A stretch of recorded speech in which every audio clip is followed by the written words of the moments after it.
Hi, welcome to my art studio. I am Gary Waite. I'm about to demonstrate how to paint with a palette knife. The finished painting is shown above.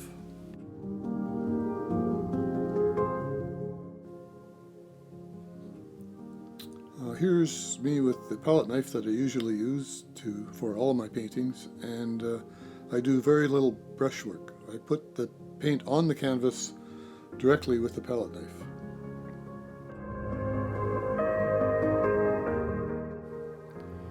So here's the layout of my palette. I usually organize my palette from warm colors to cool colors along the side, and starting with the different cadmiums. So cadmium yellow, cadmium orange, and cadmium red. And then next to that I put manganese violet.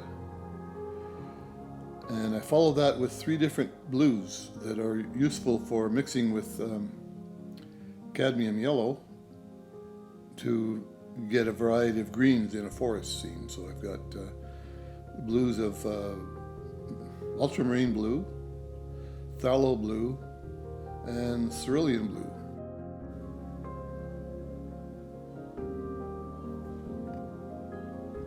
I use cerulean blue mostly for the sky, although I might, in some paintings, add some other color for sunset.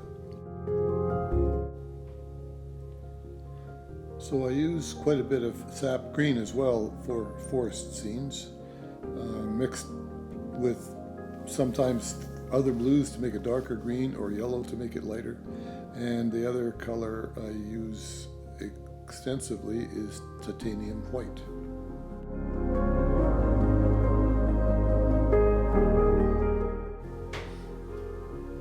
The painting you see in the insert is one that I'm using as a reference, although it's a different type of tree that I'm going to paint, and it's slightly different landscape, but basically I'm using that as a model, as a guide for this painting that's coming up.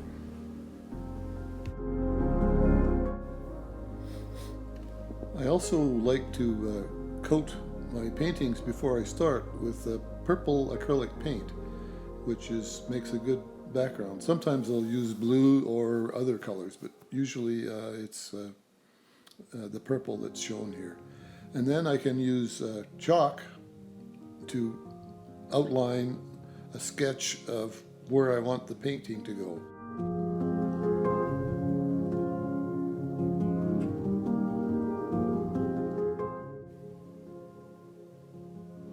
Here I'm just starting to block in the tree trunks with a mixture of manganese violet and cadmium yellow medium, which makes a nice brown.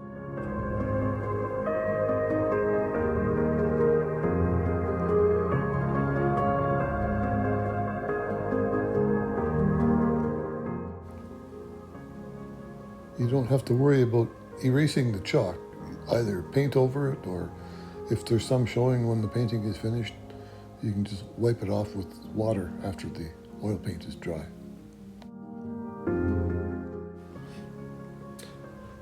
I mix the yellow and violet roughly half and half on the palette.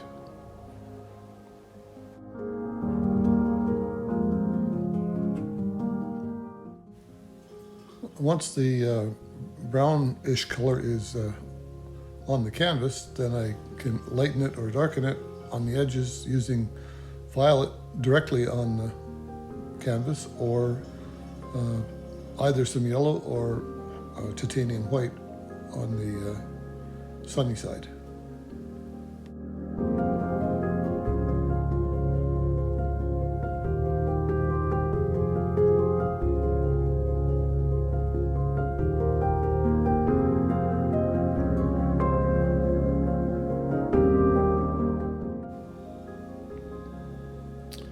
Here's a little touch of phthalo blue to darken the shady side of the tree, and it's mixed on the canvas mostly. I do very little mixing on the palette.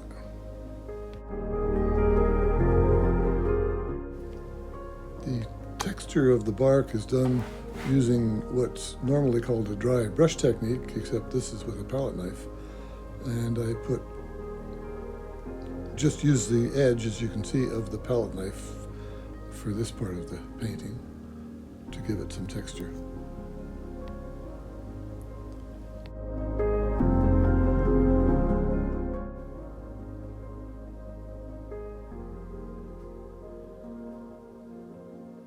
You can make nice straight edges with the edge of the palette knife.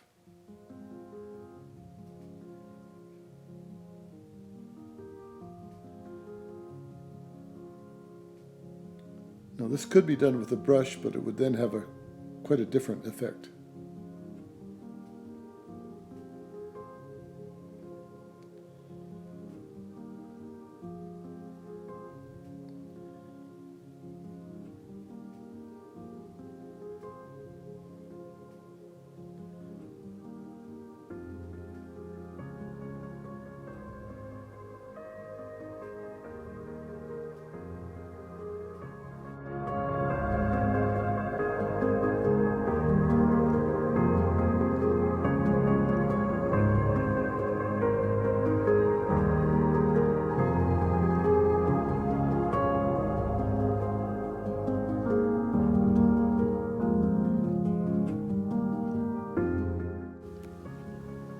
Similar techniques can be used with acrylic paint. The problem is you cannot get manganese violet in acrylic paint, so you have to use a different combination of colors to get brown, like red and green, for example.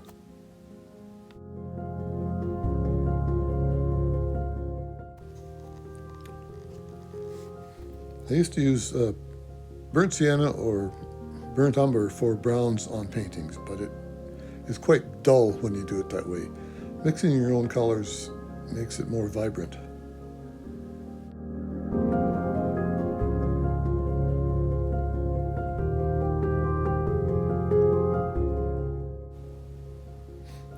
The edge of the palette knife is good for making straight lines for the thin trees.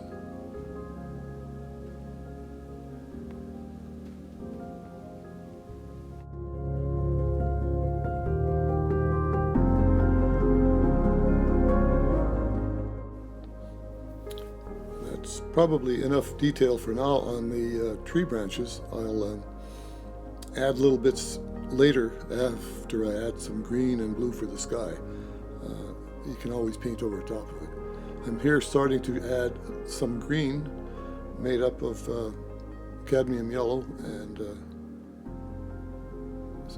sap green, and get the lighter colors in. And you can just paint right over top of the tree trunks.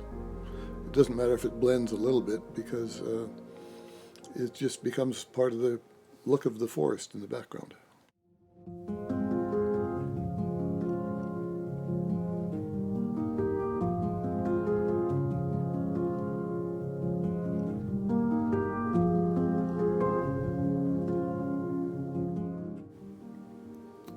I'm adding the leaves for the trees in broad strokes, and I intentionally am putting the palette knife at an angle. It sort of adds movement to the trees. It's more interesting than just putting it straight horizontal. Wouldn't work very well.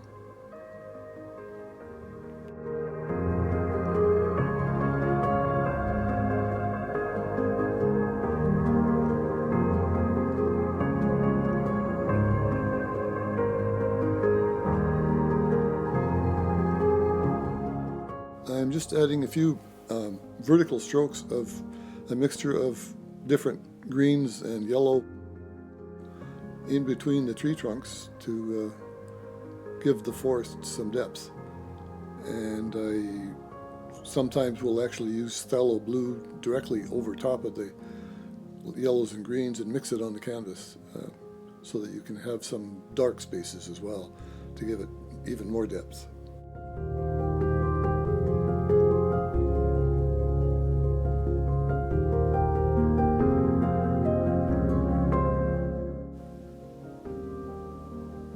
So here's a little bit of phthalo blue going in.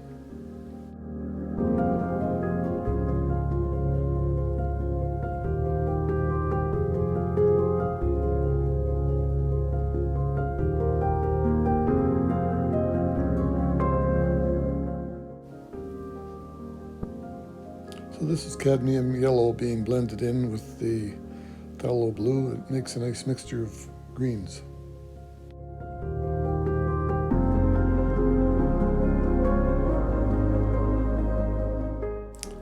So here's some cadmium orange and cadmium yellow to start defining the directions of the shadows in the foreground.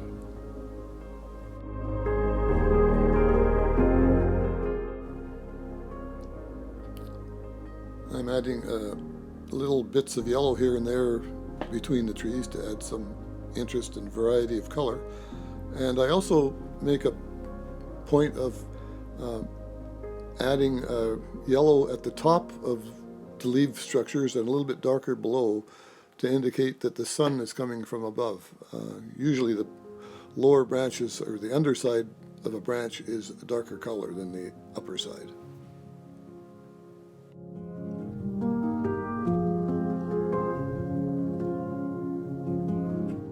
Trunks are kind of disappearing into the colors of the background, so I'm going to add a bit of highlight to make them stand out more, be more prominent. Variation between light and dark is quite important in a painting.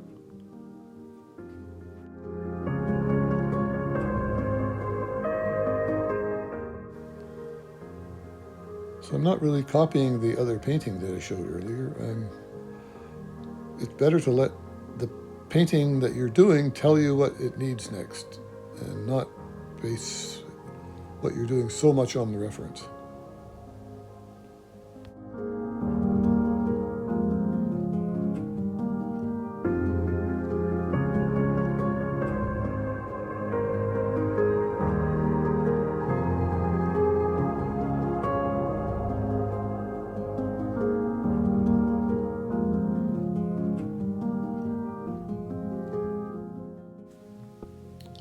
The highlights are just pure titanium white paint.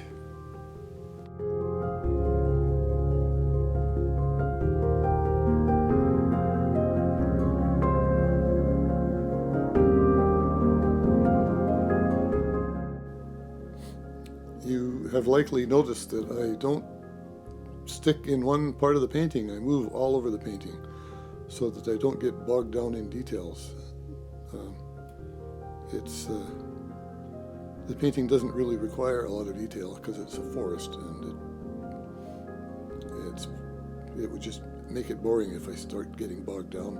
And also the colors across the whole painting are more uniform this way.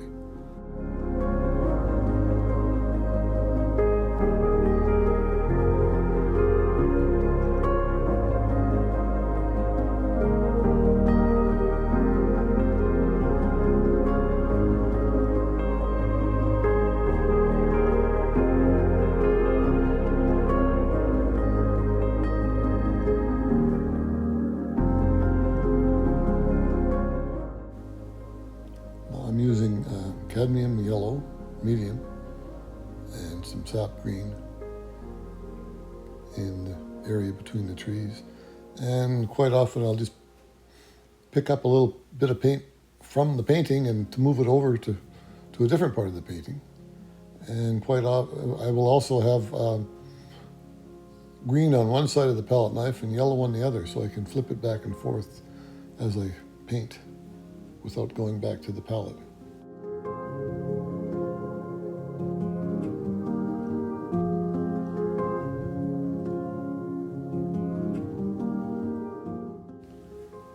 I decided to add some cadmium yellow light to my palette after I got started. It will allow me to make some bright colors for the foreground.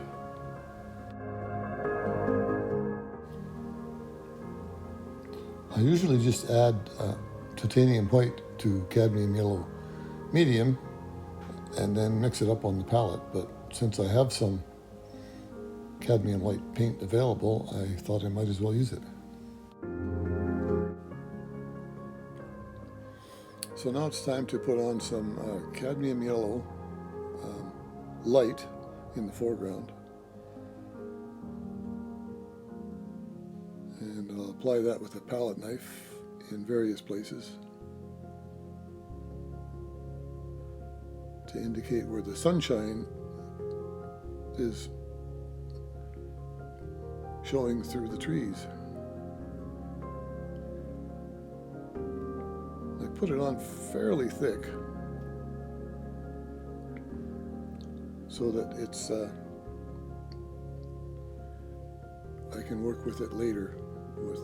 I'll do a little bit of brushwork on this foreground in a few minutes here.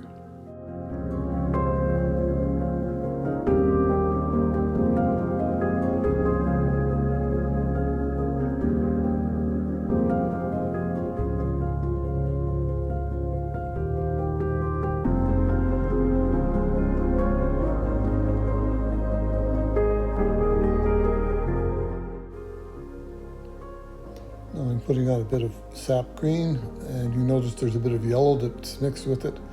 It's because I didn't clean off the palette knife between strokes, but that doesn't matter. It makes the colors blend better.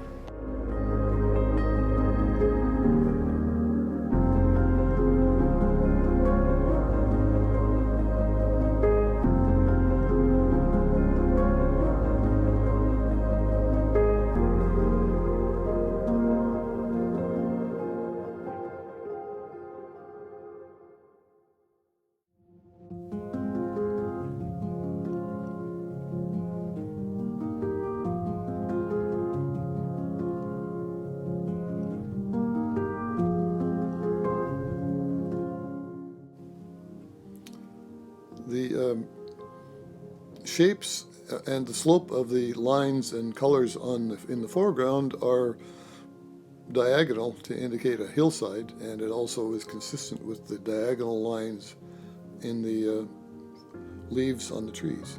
It makes it compatible. If one was going one diagonal and the other was going the other way, it would be kind of distracting.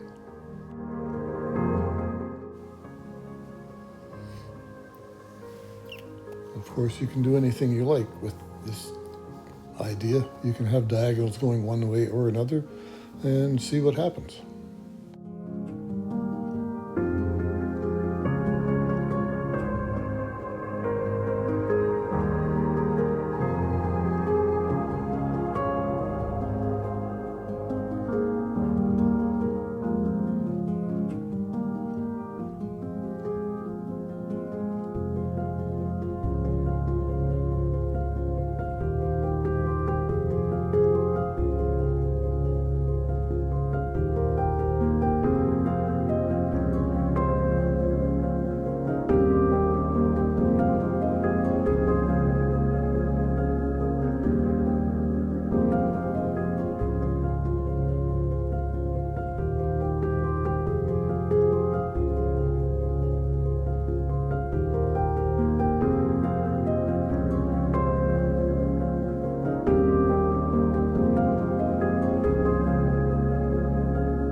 So I'm going to add a little bit of red, cadmium red, directly on the areas in between the trees.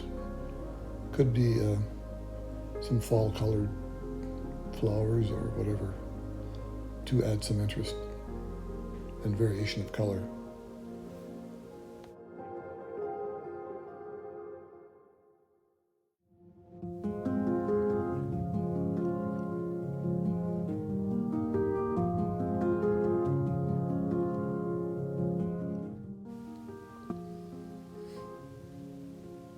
So I'm using a mixture of sap green and a little bit of phthalo blue for the leaves. And I'm leaving a little bit of space because I want to put a little bit of sky color in between the leaves at the top.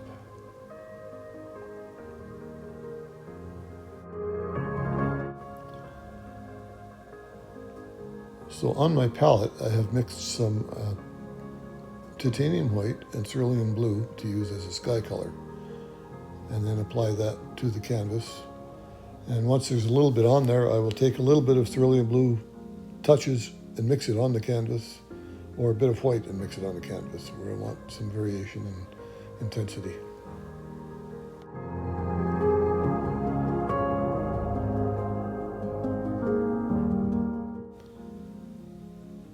Sometimes when I paint a landscape, I will paint the sky first and then put the trees over the top.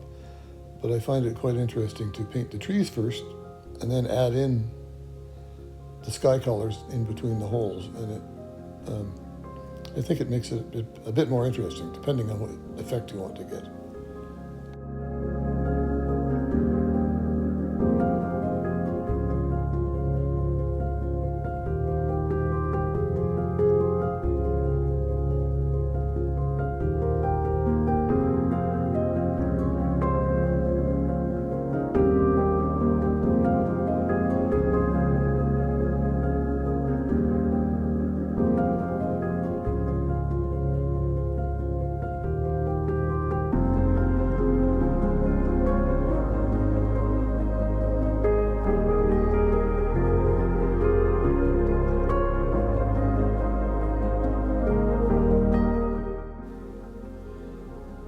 I'm bringing the sky colors down a little further down in the center of the painting and a bit higher up on the edges, just to add some variation in compositional interest.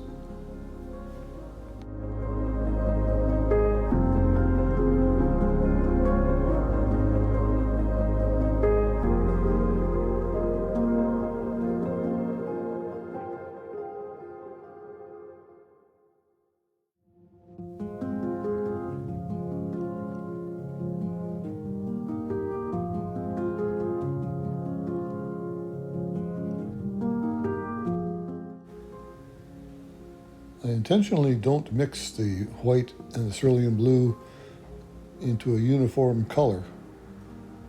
It looks more interesting to have a variation of values when you apply it to the canvas.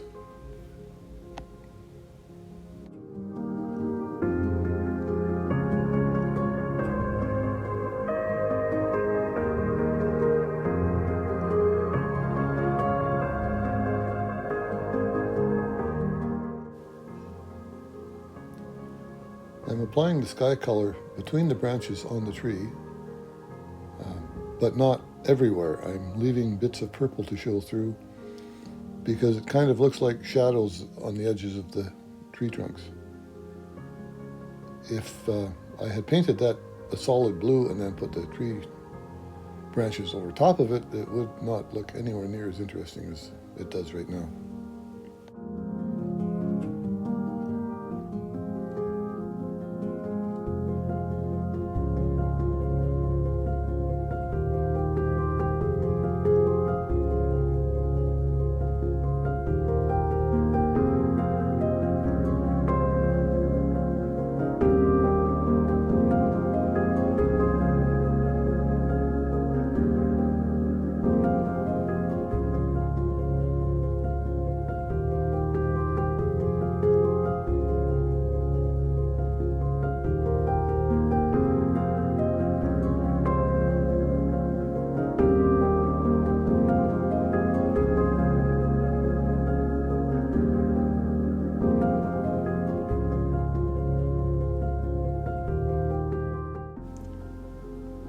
Now I'm adding some cadmium yellow medium on the upper side of the leaves on the trees, as I mentioned earlier, to show where the sun is shining.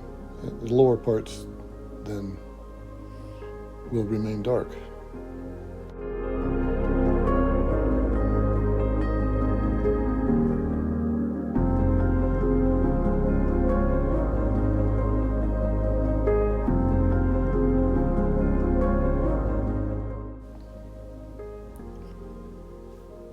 I want the spaces between the trees to recede a bit further, so I'm adding some phthalo blue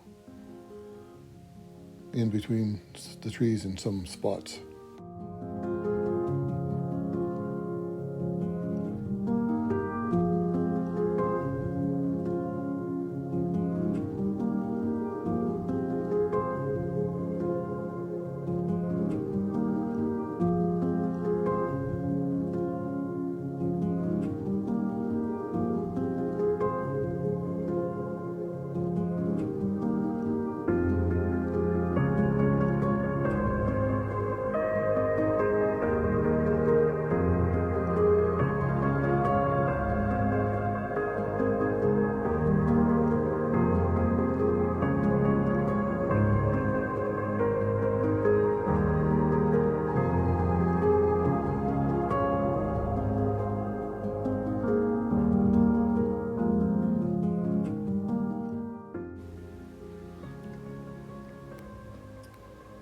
Using some cadmium yellow light, being careful not to cover up the shadow of the trees, which right now is just showing through as the purple paint.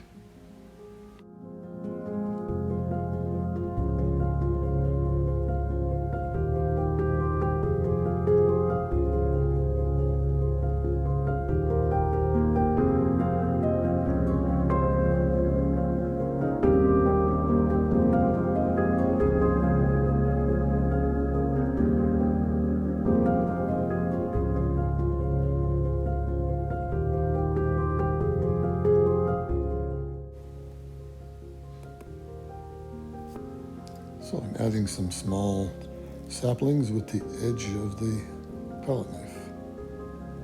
You can make nice fine straight edges with the edge.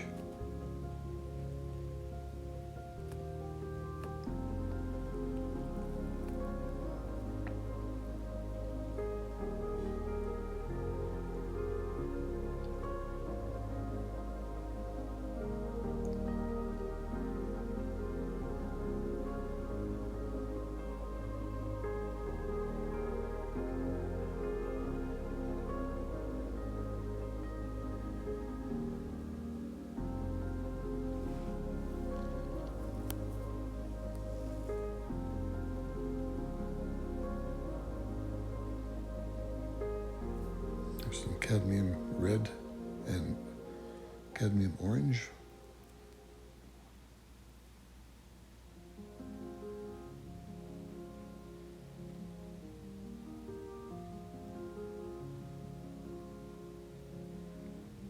So the cadmium orange and red represent dead grass and dead leaves on the ground.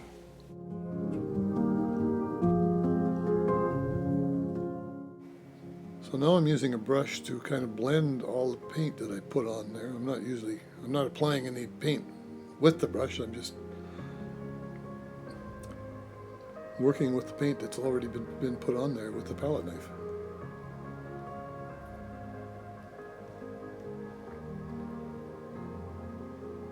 And I want the foreground to be a bit smoother than it is.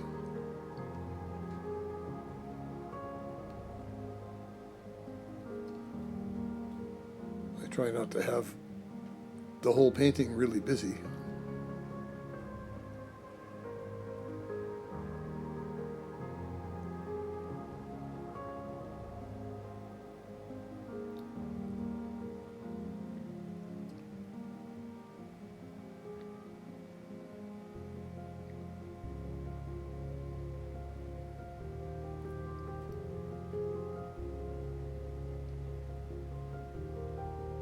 So I alternate between the palette knife and the brush in the final stages.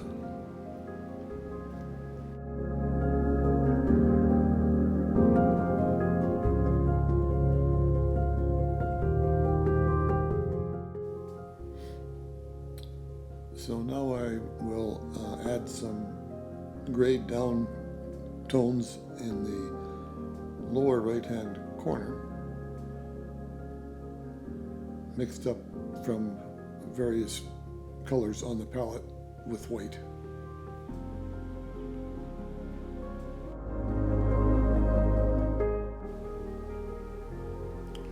Okay, I'll skip ahead here a little bit to shorten the time. I was just doing some work on the foreground.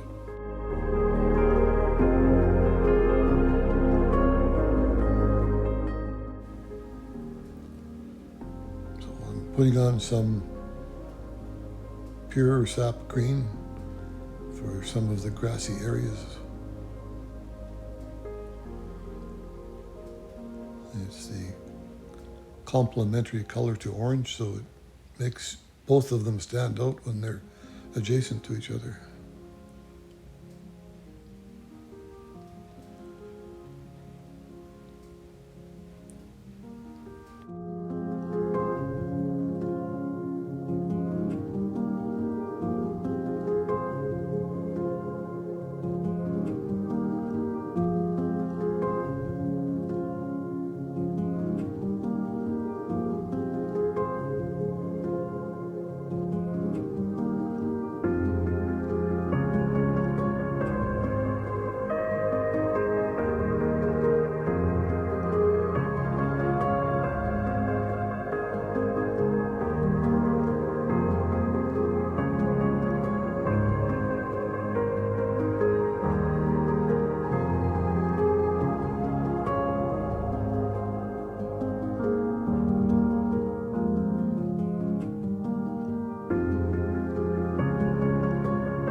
So I am a bit slowed down now adding details here and there because it takes me a little bit of time to think about where the next repair job needs to be done. I'm usually a bit slow right at the end of a painting.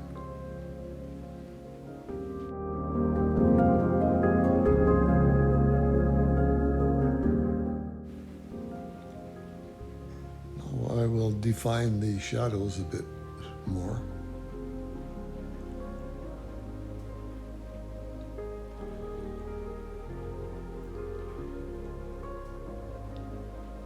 The shadows are usually darker right near the tree and then thin out further down away from the tree as the reflected light cancels some of it out.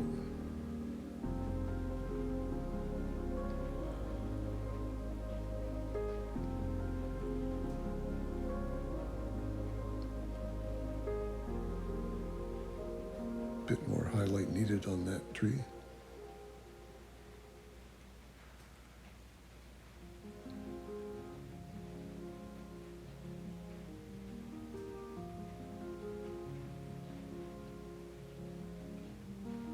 Defines the root structure at the base of the tree a little bit,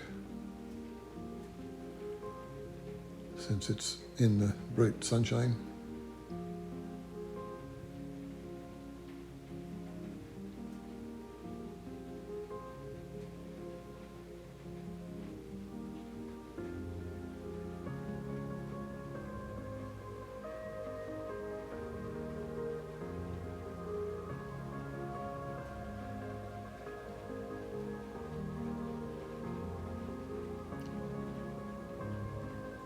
Trees are standing out a bit better now.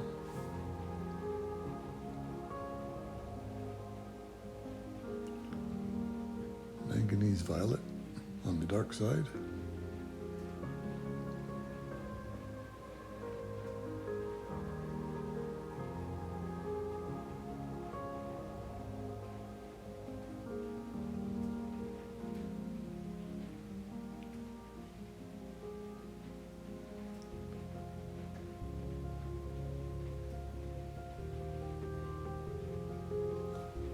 Make the trees stand out a little bit. They're disappearing again in the background.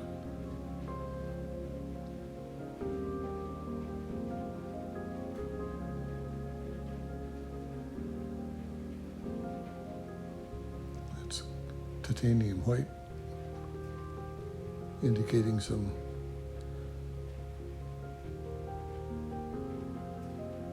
sapling structure buried in the dark forest.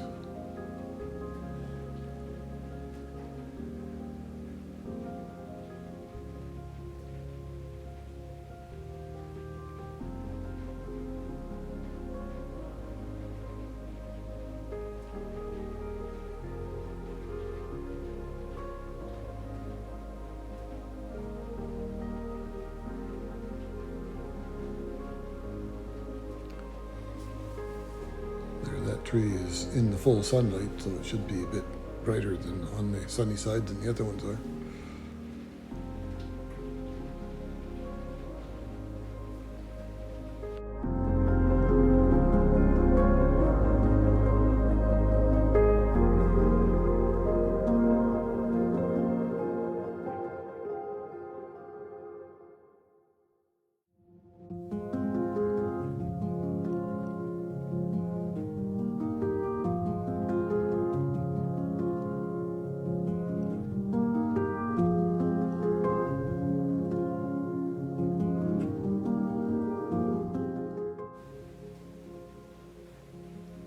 So now I think I will add a few small saplings in the foreground, 2 or 3, to give it some variation in tree sizes.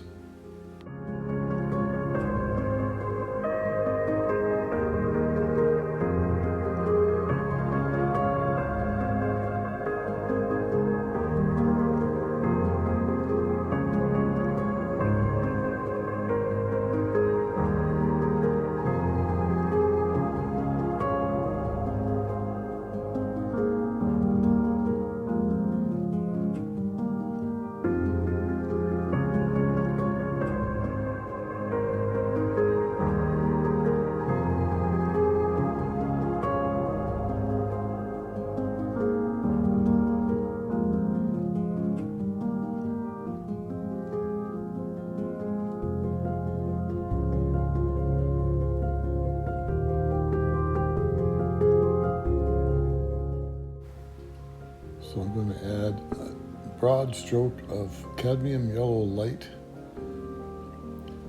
to enhance the sunny bright spot in the foreground. There, that looks better.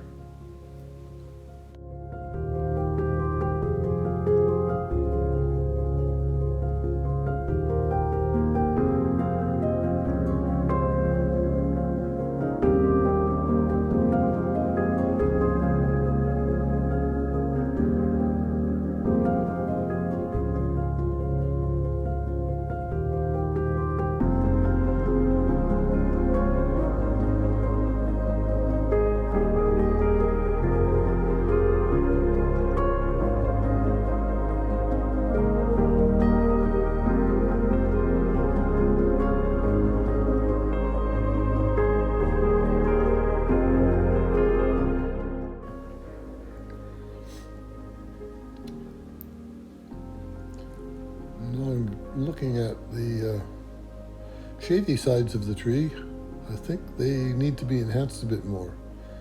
So there's some manganese violet. It kind of blends with the brown that's already on there, so it doesn't look so purple when it's a finished job. Also, the manganese violet is the complementary color to yellow when they are together. It's more dramatic.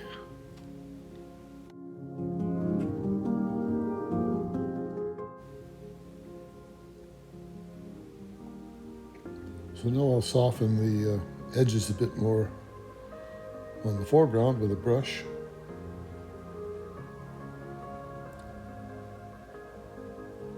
I'm not going to blend it too much, just little touches here and there.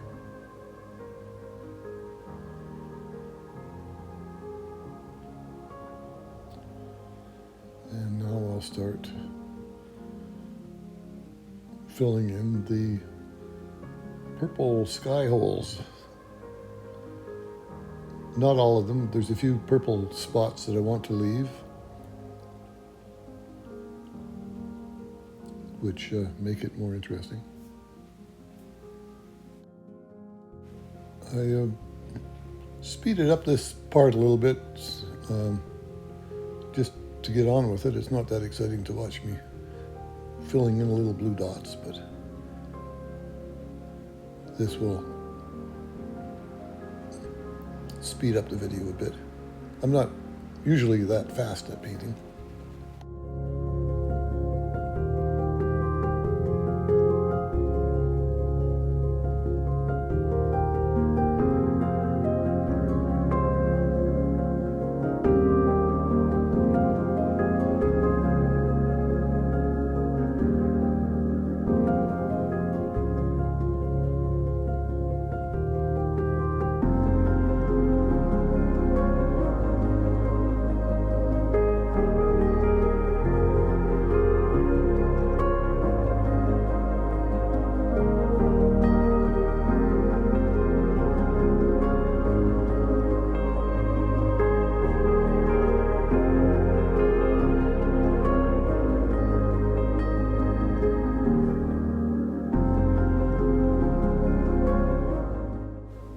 Just a couple of little touch-ups on the right-hand side to carry through the yellow and orange red colors. And I'm using, actually, the first time in this painting that I'm actually applying paint with the paintbrush. There, it looks like it's just about finished. Not much else I can think of to do anyway.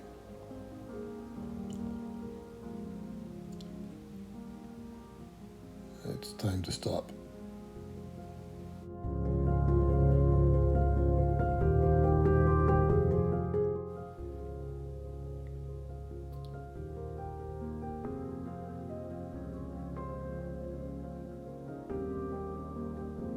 So I hope you've enjoyed watching this demonstration on how I paint oils with a palette knife.